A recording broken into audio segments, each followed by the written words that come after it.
Hello students, welcome again all of you in your geography class, and I hope all you are stay safe at your home and doing your studies regularly.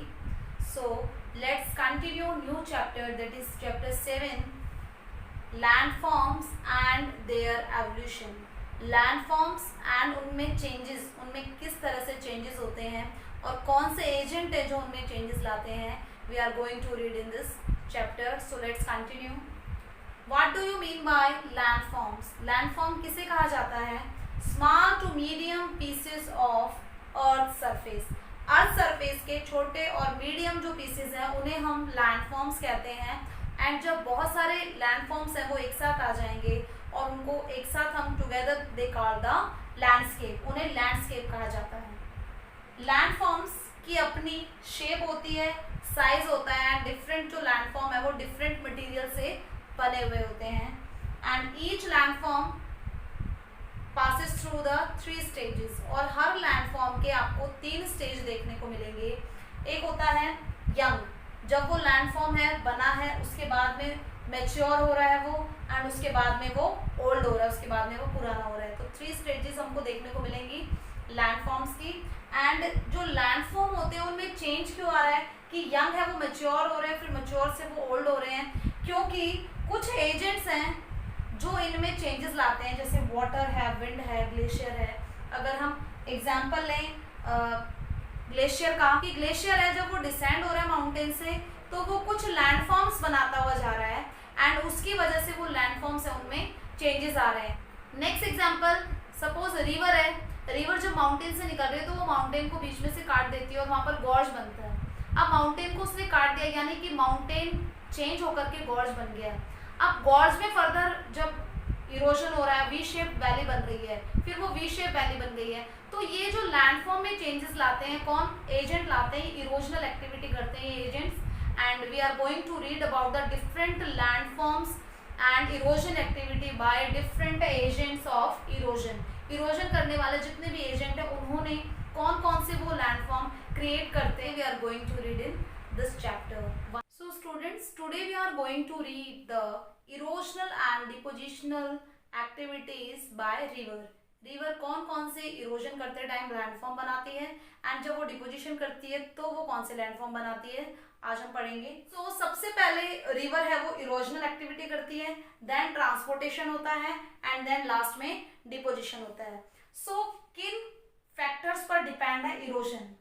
Erosion depend है volume of water. Water की quantity कितनी है, जितना ज्यादा water है river में उतना ज्यादा इरोजन होगा. वेलोसिटी ऑफ वाटर, स्पीड क्या है, जितनी ज्यादा स्पीड होगी उतना ज्यादा इरोजन होगा. एंड नेचर ऑफ रॉक्स, अगर हार्ड रॉक है तो वहां पर कम होगा इरोजन वर्क, लेकिन अगर वो रॉक सॉफ्ट है तो वहां पर इरोजनल एक्टिविटीज ज्यादा होंगी एंड डिफरेंट लैंडफॉर्म वहां पर बनेंगे. एंड सेडिमेंट्स क्वांटिटी, रिवर्स सारा जो इरोजन होता है वो रिवर अपने वाटर से नहीं करती है, बल्कि जो उसके पास में सेडिमेंट्स हैं, जो कंकर नड्यूल्स हैं, जो बोल्डर्स हैं, जो रॉक्स हैं, उनसे भी इरोजन होता है.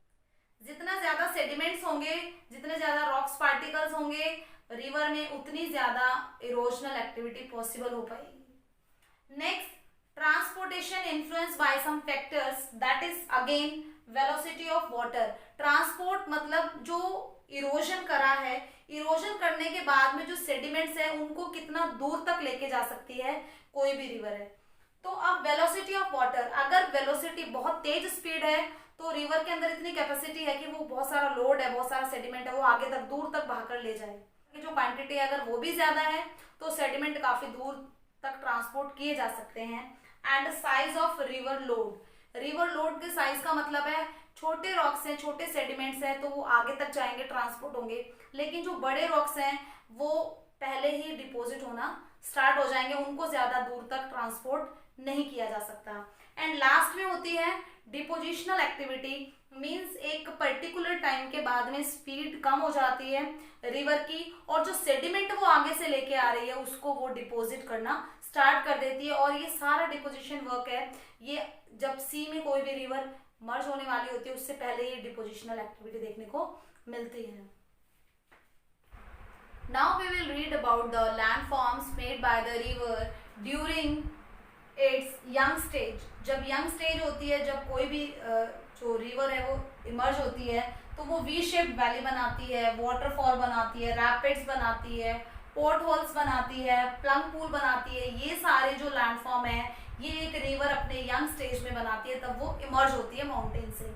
सो नेक्स्ट, मेच्योर, जब रिवर अपने मिड पाथ पे होती है, मेच्योर हो जाती है, तो वो बनाती है deep V shaped valley, alluvial cones, alluvial fans, meander बनाती है, ऑक्सबो लेक बनाती है। ये कुछ लैंडफॉर्म है।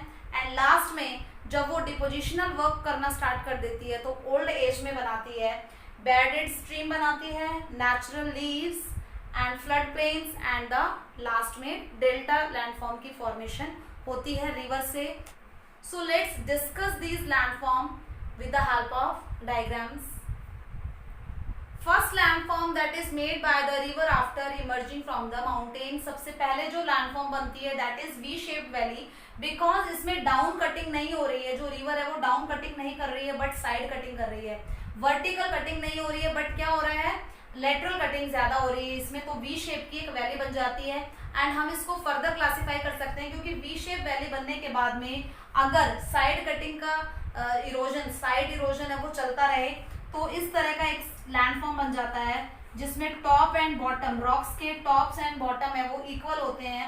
इसे कहा जाता है गॉर्ज। एंड जब गॉर्ज में फर्दर जो सेडिमेंट्स है वो इकट्ठा होना स्टार्ट कर दे, सपोज करिए गॉर्ज में यहाँ पर सेडिमेंट्स इकट्ठा होना स्टार्ट कर दे, तो इस टाइप से बन जाती है गॉर्ज की स्ट्रक्चर है वो चेंज हो जाती है एंड ये बन जाती है, इसे हम कहते हैं canyon. So gorge and canyon are the part of V-shaped valley. So what is the difference between gorge and canyon? Gorge है, इसमें जो slopes होते हैं वो steep होते हैं, बिल्कुल खड़े ढाल होते हैं, steep slope हैं, जबकि इसमें step like सीढ़ी की तरह इसके जो slope है वो step like है। एंड यहाँ पर top and bottom both are equal, यहाँ पर top and bottom gorge में equal होते हैं, जबकि canyon में वाइड होता है टॉप एंड जो बॉटम होता है वो बहुत ज्यादा नैरो होता है।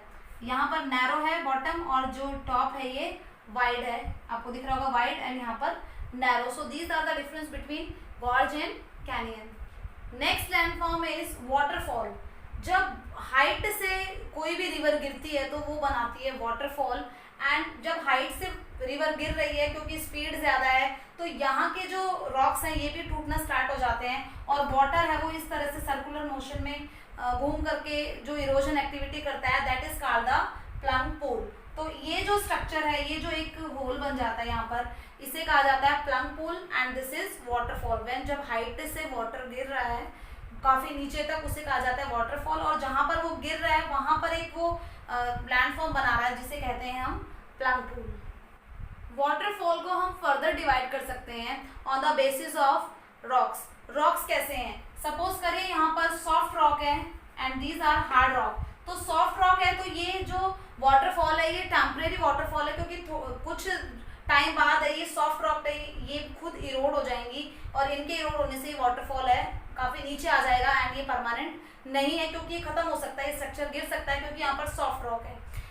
परमानेंट वाटरफॉल में सपोज यहाँ पर सॉफ्ट रॉक है, यहाँ पर हार्ड रॉक है, तो ये हार्ड रॉक है ये ऐसे ही रहेगी तो वाटर है वो ऊंचाई से गिर जाएगा, तो जो हार्ड रॉक है उनका इरोजन नहीं होगा बिकॉज ये हार्ड है तो इनका इरोजन इतनी आसानी से नहीं होगा। तो ये इस टाइप के वाटरफॉल में जहाँ पर पीछे सॉफ्ट रॉक है एंड आगे हार्ड रॉक है तो ये परमानेंट वाटरफॉल होता है। जबकि अगर लेटरल फॉर्म में हम कहें कि नीचे हार्ड रॉक है और यहाँ पर ऊपर सॉफ्ट रॉक है, तो सॉफ्ट रॉक क्योंकि ऊपर है तो ये वाटरफॉल है ये ज्यादा टाइम तक नहीं चल पाएगा।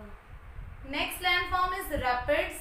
रैपिड्स भी जो यंग स्टेज में बनाती है रिवर अपने, सपोज करिए जो रॉक्स हैं वो हार्ड एंड सॉफ्ट रॉक्स हैं वो ट्रांसवर्स डायरेक्शन में हो, यहाँ पर हार्ड रॉक है then soft rock then hard rock then soft rock, तो इस तरीके से जब अरेंजमेंट हो रॉक्स का तो क्या होता है जो सॉफ्ट रॉक होते हैं वो इजीली उनका इरोजन हो जाता है एंड हार्ड रॉक होते हैं उनका इरोजन नहीं होता। तो इस तरीके से एक तो इस तरीके से ऊपर और नीचे ऊबड़ खाबड़ बन जाता है अनबैलेंस सा। रिवर ऊंचाई से आ रही है तो क्योंकि वाटर बहुत ज्यादा है उसमें उसकी स्पीड काफी तेज होती है तो वाटर इस डायरेक्शन में ना बह करके सीधा जंप करना स्टार्ट कर देता है जिन्हें रैपिड्स कहा जाता है। मतलब जो पाथ है उसको फॉलो ना करे वाटर, क्योंकि वाटर की स्पीड बहुत ज्यादा है, तो वाटर है वो डायरेक्ट जंप करना स्टार्ट कर देता है, और इन्हें ही क्या कहा जाता है, रैपिड्स कहा जाता है इन्हें। Landform made by the river is port holes. तो पोर्ट होल्स कब बनते हैं, जब रिवर्स के बीच में, रिवर्स के जो पाथ है उसके बीच में कहीं पर सॉफ्ट रॉक्स अगर आ जाएं तो वहां पर एक होल बनता हुआ चला जाता है, वाटर इसमें एंटर करता है, सर्कुलर मोशन में घूमता है, एंड क्योंकि इसमें सेडिमेंट भी है तो ये जो होल होता है ये और ज्यादा डीप एंड ब्रॉड होता हुआ चला जाता है, और इसी को हम कहते हैं पोर्ट होल्स। यानी कि जब रिवर है वो कहीं से फ्लो हो रही है और बीच में नीचे सॉफ्ट रॉक आ जाए तो वहां पर एक होल बन जाता है, क्योंकि सेडिमेंट्स हैं तो और भी ज्यादा इरोजन होता है, इसका होल है ये जो थोड़ा सा ब्रॉड होता हुआ चला जाता है, इसे कहा जाता है potholes. Now we will read about the landforms made by the rivers during its mature stage. जब मैच्योर स्टेज में आती है रिवर तो वो कौन से लैंडफॉर्म बनाती है वो हम पढ़ेंगे उसमें। So first we discuss the alluvial cone. Alluvial cone का फॉर्मेशन तब होता है जब हिली एरियाज को छोड़ के और प्लेन एरिया में एंट्री करती है रिवर, तो ऑटोमेटिकली उसकी, क्योंकि वो डिसेंड हो चुकी है माउंटेन से, वो नीचे आ चुकी है, तो उसकी स्पीड कम हो जाती है, और इरोजन की एक्टिविटी की वजह से जो अपने साथ में सेडिमेंट्स लाई है उसको वो डिपोजिट करना स्टार्ट कर देती है। कहाँ पर, प्लेन्स में। यानी प्लेन्स में जब एंट्री करती है रिवर तो अपने साथ में जो, क्योंकि स्पीड स्लो हो गई तो अपने साथ में जो सेडिमेंट्स लाई है उनको वो फुट हिल्स, जो माउंटेन है उसके फुट हिल्स पर डिपोजिट करना स्टार्ट कर देती है, तो इस तरीके से कोन बन जाते हैं सेडिमेंट्स के, जिन्हें कहा जाता है एलुवियल कोन। ये एलुवियल कोन जब बहुत ज्यादा स्कैटर्ड फॉर्म में हो, बहुत ज्यादा बिखरे हुए हो, फैले हुए हो, तो ये बनते हैं एलुवियल फैंस। तो एलुवियल कोन और फैंस में डिफरेंस ये है कि एलुवियल कोन है वो एक लिमिटेड पार्ट में कॉन की तरह इकट्ठा कर देती है, जमा कर देती है छोटे छोटे हिल्स की तरह, उन्हें कौन कहते हैं, एलुवियल कोन। जबकि जो एलुवियल फैंस होते हैं वो बहुत ज्यादा स्कैटर्ड वे में होते हैं, मतलब कहीं कहीं पर सेडिमेंट इकट्ठे कर दिए हैं, और ये फैन की तरह, जैसे फैन होते हैं उनकी जो विंग्स फैली हुई होती है उसी तरह ये जो है सेडिमेंट्स है ये फैल जाते हैं, उन्हें क्या कहा जाता है, एलुवियल फैंस। और नेक्स्ट वन इज मिएंडर। मिएंडर मींस जैसे टर्निंग लेता है एक स्नेक, उस तरीके से जो रिवर है वो भी टर्निंग लेना स्टार्ट करती है। मतलब अभी रिवर में इतना सारा एलुवियम है, इतना सारा सेडिमेंट है कि अगर जरा सी कोई हार्ड रॉक बीच में आ जाए या जरा सी कोई हिंड्रेंस आ जाए, रुकावट आ जाए रिवर के बीच में, तो रिवर है वहां से टर्निंग ले लेती है, मतलब मुड़ जाती है रिवर वहां से। अब ये जब टर्न लेती है तो धीरे धीरे ये जो टर्न है ये और भी ज्यादा डीप होने लगते हैं। एक बार टर्न अगर ले लिया तो ये टर्न है ये बहुत ज्यादा डीप होते हुए चले जाते हैं, और एक टाइम पर ये काफी डीप हो जाते हैं। लेकिन अब रिवर में सेडिमेंट ज्यादा है तो रिवर इतना बड़ा टर्न भी नहीं ले सकती है, तो रिवर है वो डायरेक्ट फ्लो होना स्टार्ट हो जाती है, और ये जो एरिया था जहां से पहले रिवर बह रही थी ये अलग हो जाता है एक्चुअली जो पाथ है रिवर का उससे। यानी रिवर है वो टर्निंग ले रही है, लेकिन जब वो टर्न बहुत ज्यादा हो जाए तो इतना राउंड शेप में रिवर नहीं घूम पाएगी, और ये जो पहले जो पाथ था रिवर का इसको छोड़ करके डायरेक्ट अब वाटर है वो यहाँ से बहने लगेगा, और एक टाइम बाद ये जो फिगर है, ये जो पाथ है अलग हो जाएगा रिवर के जो एक्चुअल पाथ है उससे, तो ये जो लेक बन जाएगी, इसे कहा जाता है oxbow lake. This is called Oxbow Lake. So here we read the two figures, that is meander and Oxbow Lake. Meander की वजह से Oxbow Lake बनते हैं। Meander turnings, जब रिवर टर्निंग्स ले रही है और टर्निंग्स इतनी ज्यादा बढ़ जाए कि जो रिवर है वो टर्न ही ना ले पाए इतने, तो ये जो लेक है अलग हो जाएगी जो एक्चुअल टर्न है उससे। सो ये meander है, these figures are meander and this is Oxbow Lake. Now we will read some of the depositional landforms made by the river. River जब डिपोजिशनल वर्क करना स्टार्ट करती है तो कौन कौन सी लैंडफॉर्म बनाती है। So first one is braided streams. जो ब्रैडेड स्ट्रीम्स है ये कैसे बनती है, जब रिवर आ रही है अपने साथ में बहुत सारा सेडिमेंट वो लेके आ रही है, अब उसके अंदर इतनी कैपेबिलिटी नहीं है कि वो और आगे तक ट्रांसपोर्ट करे, तो वो बीच बीच में उन सेडिमेंट्स को जमाना स्टार्ट कर देती है, और बीच बीच में जहाँ पर सेडिमेंट जमे हैं वहां से जो छोटी छोटी स्ट्रीम्स होती है वो आगे की तरफ बहने लगती है स्ट्रीम्स निकल करके, तो ये जो स्ट्रीम्स हैं इन्हें ब्रैडेड स्ट्रीम्स कहा जाता है। सो ये स्ट्रक्चर बनता है डिपोजिशन से। Is natural leaves. So natural leaves क्या होता है, जब एक रिवर है उसमें उसमें जिन एरियाज में ज्यादा रेनफॉल हो रही है तो रिवर है उसका लेवल बढ़ जाता है वाटर का, और जो वाटर है वो अपने जो आसपास के एरियाज है उनमें स्प्रेड हो जाता है। जब आसपास के एरिया में वाटर स्प्रेड होता है तो इन एरियाज को कहा जाता है फ्लड प्लेन। जहां तक बाढ़ का पानी जाता है उन्हें कहा जाता है फ्लड प्लेन। लेकिन जब वो पानी वापस लौट के आता है तो सेडिमेंट्स जो किनारे हैं नदी के किनारे, वहां पर सेडिमेंट्स इकट्ठा होना स्टार्ट हो जाते हैं और धीरे धीरे ये प्रोसेस चलती है और बहुत ऊंचे बन जाते हैं। जो नदी के किनारे हैं ये धीरे धीरे ऊंचे बनने लग जाते हैं, इन्हें ही कहा जाता है नेचुरल लीव्स। सो ये जो नदी के किनारे ऊंचे हो गए हैं फ्लड आने की वजह से, इन्हें कहा जाता है नेचुरल लीव्स। एंड जहां तक फ्लड का वाटर जाता है जिन एरियाज में, उन्हें कहा जाता है flood plains. And the next depositional landform that is made by the river is delta. Delta आप हम लोग काफी छोटी क्लासेस से पढ़ते हुए आते हैं कि जब रिवर है वो सी में मिलने से पहले जो डिपोजिशनल एक्टिविटी करती है उसे डेल्टा कहा जाता है। यानी कि अब रिवर फाइनली मर्ज होने जा रही है सी में, सो अपने साथ में जो डिपॉजिट लाई है वो बिल्कुल जो कोस्टल एरिया है वहां पर डिपॉजिट करना स्टार्ट करती है। और डिपोजिशन के बाद में वही छोटी छोटी जो स्ट्रीम्स होती है वो यहाँ से निकल गई, क्योंकि यहाँ पे डिपोजिशन कर दिया, सेडिमेंट्स को यहाँ पे जमा दिया है और ये छोटी छोटी स्ट्रीम्स है ये आगे की तरफ मूव होती है, सी में फाइनली ये गिर जाती है। सो एक ये स्ट्रक्चर बनता है ट्रायंगल शेप का, इसे कहा जाता है delta. And world's largest delta is the Ganga Brahmaputra delta that is in West Bengal. India में वेस्ट बंगाल में गंगा ब्रह्मपुत्र डेल्टा है जिसे सुंदरबन डेल्टा कहा जाता है। ये वर्ल्ड का सबसे बड़ा डेल्टा है।